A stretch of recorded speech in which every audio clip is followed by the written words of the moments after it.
berada pada pertemuan ke-7, yaitu dilakukan sebelum UTS. Nah, adapun CPL pada struktur senyawa organik ini berdasarkan RPS yang sudah saya buat, yaitu mahasiswa mampu melakukan penelusuran literatur secara mandiri dengan menerapkan pemikiran logis, kritis, sistematis, dan inovatif serta adaptif terhadap perkembangan teknologi dan kecerdasan buatan. Nah, untuk pengetahuan yang pertama, yaitu mahasiswa mampu menguasai dan menghubungkan konsep dasar matematika dan ilmu pengetahuan alam yang relevan dengan ilmu kimia. Yang terakhir yaitu tentang pengetahuan kedua, diharapkan pada mata kuliah ini mahasiswa itu mampu menguasai konsep teoritis materi, sifat, dan perubahan molekul serta menentukan struktur. Nah, adapun capaian pembelajaran mata kuliah ini diharapkan yaitu mahasiswa mampu menentukan struktur dan nama senyawa hidrokarbon alifatik jenuh dan tak jenuh. Kemudian ada haloalkana, sikloalkana, hidrokarbon aromatis, amida, amina, serta hidrokarbon bergugus fungsi. Yang kedua, CPMK pada mata kuliah ini yaitu mahasiswa mampu menentukan dan mengidentifikasi jenis isomer pada senyawa organik serta memberikan nama senyawa dan struktur cistran, EZ dan RS serta penentuan senyawa enantiomer, diastereosomer, dan senyawa meso. Nah, adapun capaian pembelajaran mata kuliah atau disingkat dengan sub CPMK, yang pertama, mahasiswa dapat menentukan dan menganalisis struktur serta memberikan nama senyawa golongan hidrokarbon jenuh dan tak jenuh. Yang kedua, mahasiswa dapat menentukan dan menganalisis struktur serta memberikan nama senyawa haloalkana dan sikloalkana. Yang ketiga, mahasiswa dapat menentukan dan menganalisis struktur serta memberikan nama senyawa pada aromatis yang akan saya ajarkan pada pertemuan kali ini. Kemudian selanjutnya pada mata kuliah struktur senyawa organik ini, mahasiswa dapat menentukan dan menganalisis struktur serta memberikan nama senyawa amida dan amina. Selain itu juga mahasiswa dapat menentukan dan menganalisis senyawa hidrokarbon bergugus fungsi serta menentukan jenis isomer, kemudian menentukan struktur dan tata nama senyawa cistran, EZ dan juga RS. Yang terakhir yaitu mahasiswa dapat menentukan dan menganalisis senyawa yang menentukan yang merupakan enantiomer, stereoisomer, dan meso. Nah, pada materi kali ini yaitu kita akan belajar tentang bagaimana memberikan nama serta menentukan struktur dari nama yang telah diberikan pada senyawa aromatik. Nah, pada mata kuliah ini, terutama pada senyawa aromatik, mahasiswa diharapkan dapat membuat struktur dengan menggunakan bantuan Mollywood. Jadi nanti mahasiswa selain dapat menuliskan struktur secara atur tulis, mahasiswa juga akan mempraktekkan bagaimana cara membuat struktur aromatik secara praktek menggunakan Mollywood serta dapat menentukan nama dari struktur yang telah diberikan ataupun sebaliknya. Nah, adapun pada materi ini nanti kita akan menggunakan metode yang pertama adalah metode ceramah, kemudian metode diskusi bersama mahasiswa, tanya jawab, dan metode praktek untuk pembuatan struktur dengan menggunakan Mollywood serta metode diskusi bersama-sama. Nah, adapun penilaian untuk mata kuliah ini yaitu ada pertama ada tugas individu dan tugas kelompok, kemudian ada nilai kuis, nilai UTS UAS, kemudian nilai project. Nah, nilai project ini biasanya saya akan minta mahasiswa untuk menentukan struktur dan juga jenis isomer apa yang telah mereka tentukan dengan menggunakan Mollywood. Assalamualaikum warahmatullahi wabarakatuh. Waalaikumsalam warahmatullahi wabarakatuh. Oke, sudah siap untuk perkuliahan hari ini? Siap semua ya? Oke, baik, semoga berjalan. Saya absen dulu ya. Melia. Oke,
Oke, resonansi. Apa itu resonansi? Jadi resonansi itu adalah ikatan rangkap yang bisa berpindah-pindah sehingga dia bisa berselang-seling mengelilingi apa? Struktur dari kekulen tadi. Nah, ini coba lihat. Kita buktikan kenapa kok dia C6 dan 6. Nah, ini kan di tengah-tengah sini ada C kan ya? Nah, 1, 2, 3, 4, 5, 6. Maka C-nya 6, hanya juga 6. Kenapa hanya 6? Karena masih ingat C memiliki valensi berapa? 4. Artinya dia hanya bisa berikatan dengan 4 atom yang lainnya. Tahu ya? Karena di sini C-nya 4, ini kan sudah 1, 2, 3. Maka kurang 1. Sehingga pas menjadi 4. Sehingga C6H. Nah, ini strukturnya. Nah, kalau benzena ini bisa diselang-seling, maka benzena ini bisa diapakan? Bisa ditulis menjadi struktur kekule. Artinya seperti ini. Jadi, kalaupun kalian mau menggambarkan struktur benzena, saya ingin yang pakai kulit aja tidak apa-apa, karena ini merupakan apa? Ini artinya dia bisa apa? Tadi beresonansi.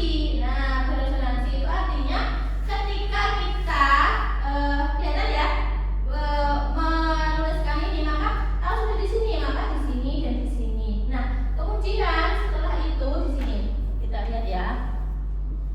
Kalau benzena itu tadi beresonansi, maka kalau di sini kita bisa berpindah di sini. Nah, artinya di sini, kemudian di sini sama di sini. Nah, sehingga dia bisa ditulis seperti ini. Nah, artinya kenapa bulat? Karena benzena bisa beresonansi. Bisa dipahami ya? Oke, ini yang struktur kekule. Nah, nanti kita juga akan membuat struktur itu dengan bantuan apa? Molimut. Nah, oke, coba kita lihat lagi. Nah, seperti ini ya. Oke, karena bisa beresonansi, maka kalau dituliskan struktur benzena itu bisa seperti ini. Nah, struktur kekule delokalisasi. Paham ya? Itu struktur dari benzena digambarkan seperti ini. Jadi kalau kamu nanti lihat atau menjumpai struktur yang bentuknya segi 6, kemudian ada ikatan rangkap yang berselang-seling, maka itu termasuk senyawa siklo apa aromatik? Aromatik atau disebut dengan senyawa benzena. Oke, sekarang kita akan belajar nih bagaimana sih tata nama senyawa aromatik itu. Jadi senyawa aromatik itu memiliki apa ya istilahnya? Secara umum itu ada nama umumnya. Jadi nama itu kan masih ada kemarin ada nama trivial dan juga nama perfect. Oke, jadi nama ini itu disebut dengan nama trivial atau nama secara umumnya. Jadi nanti ketika kita belajar tentang penamaan benzena atau senyawa aromatik, kita akan menjumpai struktur aromatik yang umum seperti ini. Kalau dia tidak ada, namanya ya, ingat nggak? Dia berarti benzena apa ini namanya? Substitusi. Nah, ini berarti namanya apa? Substituen atau cabang. Jadi paham ya? Kalau substituennya itu nanti ada 1, ada 2, ada lebih dari 2, itu nanti namanya juga akan berbeda. Nah, kalau benzena tidak memiliki substituen, maka namanya tetap benzena. Nah, kalau ini apa namanya? Kalau ada NH2, maka namanya adalah anhidrida.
Oke ya, kita bisa pahami ini. Kemudian kalau ini juga sama, dinitro asam 35 dinitro benzoat, kayak gitu. Jadi harus memiliki penomoran. Nah, sekarang kita lihat bagaimana jika benzena ini sebagai substituen, bagaimana penamaannya? Tadi kan kalau benzena itu sebagai induk ya, induk, maka ada cabang atau substituen yang menempel pada benzena. Nah, bagaimana jika benzena ini dia itu berperan sebagai substituen? Maka bagaimana penamaannya? Kalau benzena sebagai substituen, namanya apa tadi? Fenil. Nah, coba kita lihat di sini. Fenil. Nah, ini kita lihat. Kalau ini coba bandingkan ini sama ini ya. Ini kan butil benzen. Maka benzenanya ini kan di belakang. Kalau benzena itu di belakang, maka benzena sebagai induk. Tapi kalau benzena itu sebagai substituen, maka benzenanya ada di depan dengan nama fenil. Kenapa kok bisa fenil, Bu? Karena benzena ini kan kehilangan satu atom H karena digunakan untuk berikatan dengan yang lainnya. Maka kalau fenil itu dia memiliki ini, fenil itu C6H5 rumusnya. Kalau tadi kan benzena C6H6. Kalau fenil karena dia kehilangan satu atom H, maka jadinya adalah C6H5 menjadi alkil. Masih kan ya dulu kan kalau metana itu kalau sebagai rantai utama metana, kalau sebagai rantai induk berarti metil. Jadi itu namanya adalah alkil menjadi fenil. Nah, ini berarti kan apa namanya? 2 fenil 2 butena. Kemudian ini 2 fenil betana. Kenapa? Karena di sini hitungannya yang dekat dengan substituen itu ditulis dengan nomor 1. Sama seperti penomoran pada alkana kemarin. Nah, kita kan sudah belajar alkana itu sama ya. Jadi penomoran itu lihat nomor 1 itu yang dekat dengan substituen atau cabang. Oke. Nah, kemudian yang kedua adalah tadi kan kalau benzena ada CH3, benzena ada CH3, masih ingat namanya apa? Benzena ada CH3, kelihatan ya saya? Ya, nah, coba lihat perhatikan. Nah, kalau kita punya benzena, kemudian ada CH3, ini namanya apa tadi? Toluena. Nah, bagaimana penamaannya jika ada toluena ini tapi kehilangan satu atom H? Nah, ini kan kalau CH3, kemudian ini CH2. Ini sebagai apa ini? Kalau ini sebagai induk ya, induk. Kalau ini sebagai apa tadi? Substituen atau cabang. Maka ini namanya apa? Menjadi apa? Ini adalah toluena. Kalau ini namanya adalah benzil. Nah, ya. Kalau ini tadi sebagai apa? Cabang, namanya apa tadi? Fenil. Bedakan ya. Kalau dia tidak ada substituen yang lain, maka namanya fenil. Tapi kalau ada CH2, namanya benzil. Coba kita lihat di sana. Nah, coba lihat di sini. Ini kan ada benzil group ya. Nah, terus kemudian ada Cl-nya, maka menjadi apa? Klorobenzil, gitu ya. Jadi diikuti oleh induknya seperti itu. Bisa dimengerti? Oke, sekarang coba kita lihat lagi bagaimana ini gugus fenil metil disebut dengan benzil. Nah, sekarang bagaimana nih dengan kalau kita punya dua nih, ada dua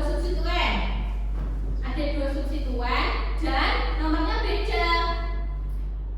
Berarti harus ada penomorannya tersendiri. Coba diperhatikan dulu. Nah, ini sudah sangat jelas ya di sini. Jika ada substituen atau cabang pada benzen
diingat-ingat. Nanti siapa tahu akan saya keluarkan di waktu ujian. Oke, silakan yang nomor 1 bisa langsung dituliskan jawabannya. Langsung di depannya masih ya. Ini videonya sini nih. 1, langsung bisa dituliskan. Untuk latihan soalnya, latihan soal itu juga ada di buku. Di buku di halaman, coba dibuka bukunya di halaman 81. Oh, 83. Nah, ini juga di halaman 83. Sama ya, yang di slide ini juga sama yang ada di buku ini. Di halaman ini 83 ini struktur senyawa organik. Nah, ini buku saya sendiri, jadi bisa dilihat di halaman 83 sama dengan di slide juga. Silakan yang bisa langsung dijawab di depannya masing-masing. Kemudian nanti kita akan koreksi. Oke, bila ini kan menjawab karena di situ ada ortobromofenol, maka posisinya ada di 1 dan 2. Oke, semuanya paham ya?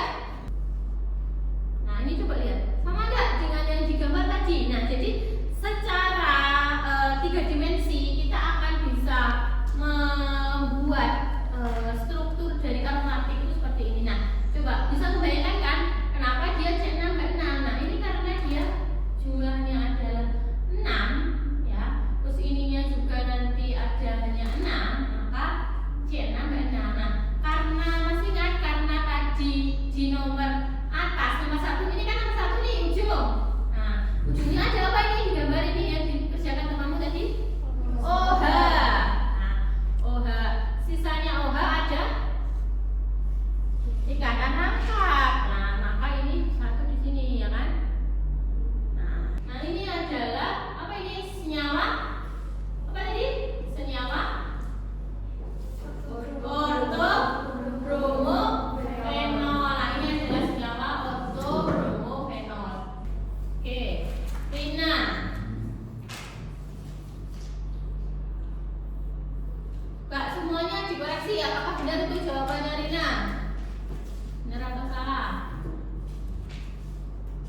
Toluene 26 dibromo 4 kloro.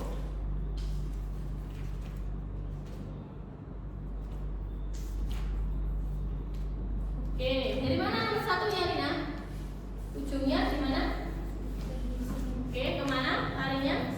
Oke, benar atau salah? Apakah ada jawaban yang lain? Benar atau salah? Benar. Oke, benar ya. Jadi saat 26, nomor 2 dan nomor 6 ada Br atau bromo. Kemudian nomor 3, nomor berapa? 4 ada kloro. Kemudian induknya ada toluene. Oke, lanjut nomor 3. Silakan tulis di depannya. Coba semuanya memperhatikan ya. Memperhatikan jawabannya Jinda. Sini sebelah sini, biar kelihatan semuanya.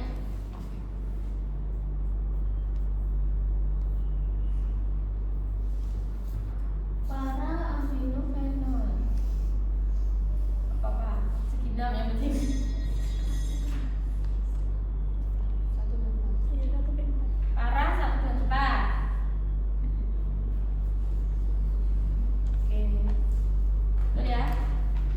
Para aminofenol. Oke, nomor 4 nih, nomor ini yang belum. Yuk. Oke. Paham ya? Itu adalah soal-soalnya. Nah, sekarang coba kelompok ini sama kelompok ini membuat bagaimana sih membuat struktur dari yang ini adalah ortobromofenol ya. Terus yang kelompok ini para aminofenol. Yang silakan ini membuat.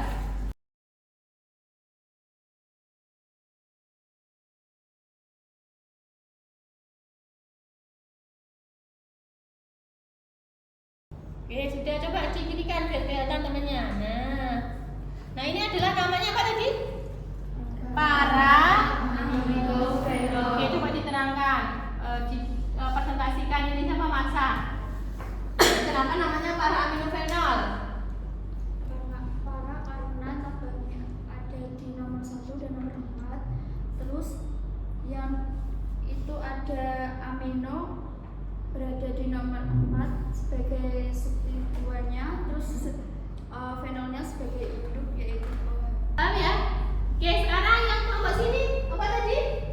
Ortobromofenol. Ayo silakan kasihkan ke temannya yang sebelahnya.